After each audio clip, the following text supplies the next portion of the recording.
Durban Network. Nginonozipho la uqwaba ugumede phakathi kwakhe. Njani wentombi? Ngiyaphila wena bhuti njani? Hayi siyaphila. Ungenile ngaphakathi nezingane zakho. Kwenzakaleni? Batheni la ngaphakathi? Singenile ngaphakathi ingane zethu bayilocateile eGreyville ngase-Mega City.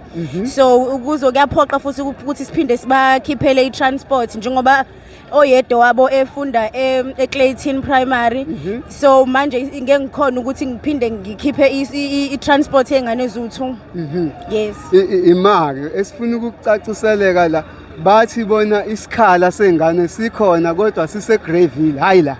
Yebo bacacise kanjalo bathi njengoba ingane eziwu66 ngeke bakwazi ukuthi beyilocate esikoleni esi1 ingakho bezidistribute ezikoleni eziwu3. Yes. So wena unayo imali yokuthi ukhokhele umalume ukuthi ingane ihambe lapha? Anginayo nhlobo imali because vele ngihola igrant ingane eziwu2 i-transport eya lapho uGreyville for sure 500 so mengabe ngikhipha leli 1000 ngilisa kumalume endlini thina sala sidlene endlini ngoba ne-school fees siyafunakala njengoba siwu5000 eGreyville. Yes. That means uma ngabe uthi u5000 kushuthi expect u10000 kuwena. Akumina shothi expect-ke u10,000 because kuthiwa i-school fees ungasikhokha during admission noma ingane ufike no500 T1. So njoba ngingenayo ke lo 10,000 lo kumele shothi ngibe ne1000 rand ukuthi beze bengene esikoleni. Mntagumede awusichazele ukuthi wena ukude kangakanani nesikole lesi sikusona eDington Primary? Angikho kude nesikole futhi akusiwona shona no 5 minutes. It just nje i-opposite nesikole ukwela umgwaqo kuphela. Yes. Namhlanje uthola inkulumo ethi wena unalungelo lokuletha ingane yakho esikoleni esiseduze kwala uhlala khona. Yes, kunabantu bokufika abanezingane zabo ezila around uPoint Road abababona nethuba lokuletha ingane zabo. Yebo sitshela kahle ngaphakathi usisi waka education sengimkhohliwe igama lakhe but uthe nje sikhoza idrama unnecessary because thina vele singama TA singama temporal temporal accommodation abantu laba bokufika lana bona bama permanent so thina singahamba noma inini ngoba sihleli la temporal.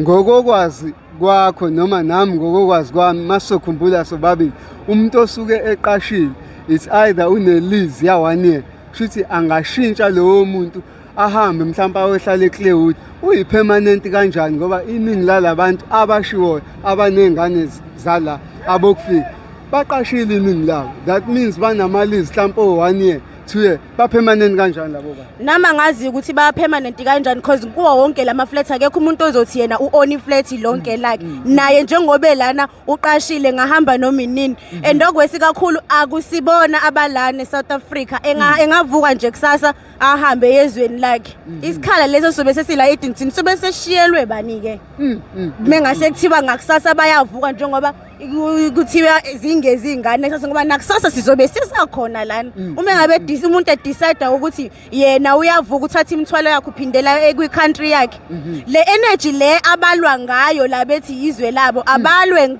ngasemakubo ukuze bebe nemigwaqo engcono nemfundo yakhona ibe ngcono nathi silwele izwi lethu sihlale kahle ngepeace.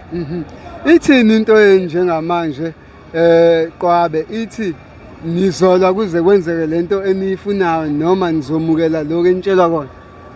Akukho lula ukuthi singakuvumela lokhu esikutshelwe kona ngoba vele kusadingakala i-transport and ingane ekade zizofakwa namhlanje i-most yazo zifakwe khona la eDington and then lezi ezifakwe koGreyville le ngase-Mega City ugrade R and grade 1 so into engiyibuza yona mina ukuthi ugrade R grade 1 kuya kugrade 3 uzofika kanjani le emngeni ngoba vele for sure kudingakala i-transport ukube at least beko grade 6 grade 7 ngakwazi ukuthi agibele la ehle workshop efike from workshop athatha imoto vele eyesikoleni lo grade R angeke akwazi ukuthi ayigibelele ayesikoleni. Yes, so nge-public transport bengaba ngconywana because vele ikibe cheap mengabe kuyingane yesikole uma ibindali bingakwazi ukuthi igibeli esikoleni but laba abancane ezi4 grade R to grade 3 angeke bekwazi ukuyiyela esikoleni. Last question sibonile namhlanje noma towards the end of this event sigcine sesibona kuqhuma amabhomu sekuthelwana ngamanzi amaphoyisa ethi ahlakaza isixuku. Nikholele ukuthi nila nilwela ilungelo lenu, kodwa sikwaze ukubona abomthetho begcina benihlakaza. Kuthini ukuphawula kwakho kule incident yokuthelwa ngamanzi? Hey, kule incident yokuthelwa ngamanzi ngibhlungu kakhulu ngoba thina sila sizozama ukuthi silwele ilungelo lezingane zethu bona bengakazi ukuthi beyilwele bona. So ngoba thina singabazali babo siyabalwela. Lapha ku resident la engihlala khona kuba nzima ukuthi ingane mayibuya esikoleni inikeza umzali incwadi yokuthi macela ungifundela noma acela ungisayinela. Umzali akayi-understand leyo ncwadi ngoba yena akazange alithola ithuba lokuthi aye esikoleni. But ngoba thina silwela iy'ngane zethu sifuna ukuthi ziye esikoleni kube yizona ezikwazi ukuthi zisiphucule, zikwazi ukufunda, zikwazi ukusenzela yonke into. Yes. Ngani yakaqabe siyabonga ngethu. Ngiyabonga namboti.